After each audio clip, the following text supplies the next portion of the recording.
اللہ الرحمن الرحیم نحمدہ ونصلی ونسلم علی رسولہ الکریم اما بعد۔ محترم ناظرین، ہمارا آج کا یہ وظیفہ انتہائی مجرب وظیفہ ہے۔ اس وظیفے کے پڑھنے سے آپ کے رزق کی تنگ دستی، غربت اور آپ کی معاشی حالات اللہ پاک کے فضل و کرم سے ٹھیک ہو جائے گا۔ خاص طور پر وہ بہن یا بھائی جو ملازمت کے حوالے سے پریشان رہتے ہیں، جو کاروبار کے حوالے سے پریشان رہتے ہیں، اور ان کے دل میں خواہش ہوتی ہے کہ اللہ پاک انہیں بہترین نوکری، بہترین کاروبار سے نوازے۔ تو پیارے دوستو، ان بہن اور بھائیوں کے لیے آج کا یہ خوبصورت عمل بڑا ہی خاص ہے۔ اس عمل کی بدولت انشاءاللہ کاروبار بھی پیدا ہوگی اور کاروبار میں آسانیاں بھی پیدا ہوتی ہے۔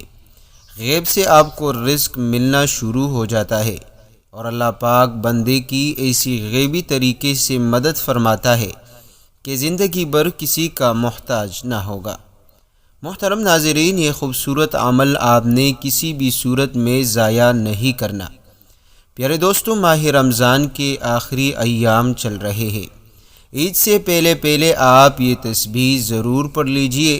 انشاءاللہ کروڑ پتی بننا چاہتے ہو تو رب کریم آپ کو کروڑ پتی بنا دے گا۔ پورا سال غیب سے رزق اور دولت آئے گا۔ محترم ناظرین، آپ یہ عمل ماہ رمضان میں کسی بھی دن آپ کر سکتے ہیں، اور اگر آپ کو موقع ملے اور آپ شب قدر یعنی لیلۃ القدر کی رات چاند دیکھ کر یہ تسبیح پڑھ لے پھر تو زیادہ بہتر رہے گا۔ محترم ناظرین، کیونکہ وہ قبولیت کی گھڑی ہوتی ہے، اس میں ہر مانگی ہوئی دعا رب کریم قبول فرماتی ہے، ہر مانگی ہوئی حاجت رب کریم پورا فرما دیتا ہے۔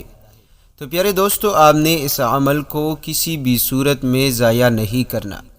انشاءاللہ اس عمل سے میرا پروردگار آپ کی تمام تر پریشانیاں دور فرما دے گا، تمام تر مشکلات ختم فرما دے گا، اور اس کے بدلے آپ کی زندگی میں خوشی اور اطمینان لائے گا، تمام دکھ درد غم چٹ جائے گے۔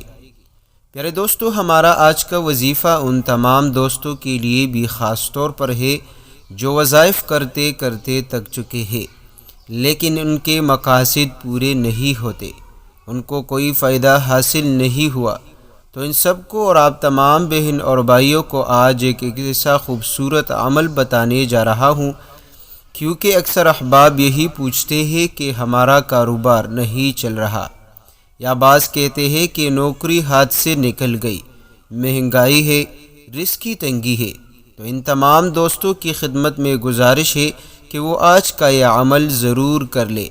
ماہ رمضان میں آپ کسی بھی نماز کے بعد یا جب بھی آپ کو ماہ رمضان میں موقع ملے، یا دن میں 2-3 مرتبہ اگر آپ اس عمل کو کرو گے، انشاءاللہ خوب فائدہ ہوگا۔ یعنی جتنا زیادہ آپ اس عمل کی کثرت کرو گے، اتنا ہی آپ کے مقاصد، آپ کے ضروریات جلد از جلد پورے ہوں گے۔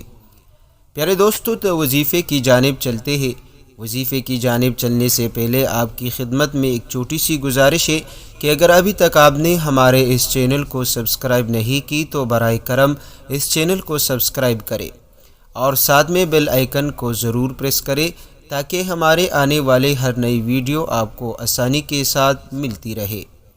پیارے دوستو، یہ عمل اس وجہ سے خاص ہے، اس عمل کی تاثیر اور طاقت اس وجہ سے زیادہ ہے کہ اس میں ایک قرآن مجید کا دل ہے اور ایک رب کریم کا وہ صفاتی نام ہے جس کے پڑھنے کے بعد بندے کے دل میں کبھی کوئی حاجت باقی نہیں رہتی۔ پیارے دوستو، یہ وہ رب کریم کا نام مبارک ہے جس کے پڑھنے کے بعد رب کریم آپ کو رزق، آپ کو دولت، آپ کی نوکری، آپ کی زندگی کی ہر مشکل، ہر الجھن کو ختم کر دے گا۔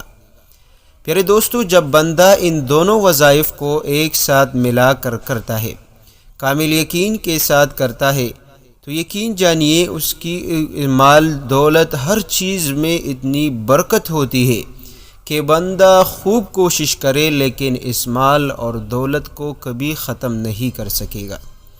پیارے دوستو، وہ طریقہ کار آپ نوٹ کر لیجئے۔ اور وظیفہ بھی نوٹ کر لیجئے۔ وظیفہ ہے سورہ یاسین۔ پیارے دوستو، جیسا کہ آپ کو معلوم ہے کہ سورہ یاسین کو قرآن کریم کا دل کہا جاتا ہے، اور یہاں تک آتا ہے کہ جو بندہ دن کے شروع میں سورہ یاسین کی تلاوت کرتا ہے تو دن کی تمام تر حاجتیں رب کریم پوری فرماتا ہے۔ اور ایک اور روایت میں یہ بھی آتا ہے کہ جو بندہ رب کی رضا کے لیے رات کو سونے سے پہلے سورہ یاسین کی تلاوت کرتا ہے تو رب کریم اس بندے کی اس رات میں ہی مغفرت فرماتا ہے۔ تو پیارے دوستو، سورہ یاسین آپ کو معلوم ہوگا کہ یہ بڑا ہی مجرب وظیفہ ہے، لیکن آج جو طریقہ میں آپ دوستوں کو بتانے لگا ہوں، اس طریقے پر اگر آپ سورہ یاسین کی تلاوت کرو گے اور صرف آپ نے 3 مرتبہ اس طریقے پر سورہ یاسین پڑھنی ہے، انشاءاللہ پوری زندگی مزے ہی مزے کرو گے۔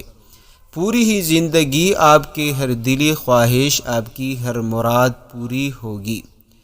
طریقہ کار یہ ہے کہ آپ نے وضو بنا لینی ہے، خوب اچھی طرح وضو کر لے، کیونکہ وضو کے فضائل کے بارے میں بھی احادیث مبارکہ میں آتا ہے کہ جو بندہ وضو کرتا ہے تو اس کے ہر عضو کے دھونے سے، اگر آپ ناک میں پانی ڈالتے ہیں یا منہ میں، تو اس کے ذریعے سے آپ کی ہونے والی تمام گناہ رب کریم معاف فرما دیتا ہے۔ اسی طرح جو عضو، جو بدن کا حصہ آپ وضو میں دھو گے، اس کے متعلق ہر گناہ رب کریم معاف فرما دیتا ہے۔ حدیث پاک میں یہاں تک آتا ہے کہ جب بندہ وضو سے فارغ ہو جائے، اور ایک روایت میں نماز آتا ہے، تو رب کریم اس کی ایسی مغفرت فرماتا ہے، گناہوں سے ایسا پاک کر دیتا ہے کہ جیسا ماں کے پیٹ سے بچہ جنا جائے، یعنی جس طرح بچہ پیدا ہو جائے وہ پاک و صاف ہوتا ہے گناہوں سے۔ اگر کوئی بندہ کامل یقین کے ساتھ اچھی طرح وضو کر لے تو وہ بھی گناہوں سے اس طرح پاک ہو جاتا ہے۔ تو پیارے دوستو، آپ نے وضو بنا کر سورہ یاسین کو پڑھنی ہے۔ جب آپ ایک مرتبہ سورہ یاسین کی تلاوت کریں تو درمیان میں آپ نے 100 مرتبہ رب کریم کا یہ مبارک نام یا رزاق کو پڑھنی ہے۔ پھر دوبارہ آپ نے سورہ یاسین پڑھنی ہے، پھر آپ نے یا رزاق کو 100 مرتبہ، 3 مرتبہ آپ اس طریقے پر پڑھ لیجئے، اور اس کے بعد آپ اول و آخر آپ نے درود پاک لازمی پڑھنی ہے، اور اس کے بعد آپ نے دعا ضرور کرنی ہے۔ میرے دوستو، آپ نے دعا ضرور مانگنی ہے، لیکن جلد بازی سے کام نہیں لینا۔ انشاءاللہ یہ ایک ایسا عمل آپ دوستوں کو بتایا ہے کہ زندگی میں آپ نے جو بھی محرومیت دیکھی ہے، جو بھی لاچاری اور بے بسی دیکھی ہے، انشاءاللہ آج کے بعد آپ نہیں دیکھو گے۔ آج تک آپ نے جتنی ناکامیاں دیکھی ہے، انشاءاللہ روز بروز آپ کو رب کریم قدم بقدم کامیابی کی طرف لے کر جائے گا۔ آپ کے لیے رزق کے تمام تر بند دروازے کھول لے گا۔ آپ جو چاہو گے انشاءاللہ رب کریم آپ کو عطا کرے گا۔ پیارے دوستو، آج یہ وظیفہ خود بھی پڑھیے، ماہ رمضان میں اس وظیفے کا خود بھی معمول بنا لیجئے، اور دوستوں کے ساتھ بھی اس بابرکت وظیفے کو شیئر کریں۔ جزاک اللہ خیرہ۔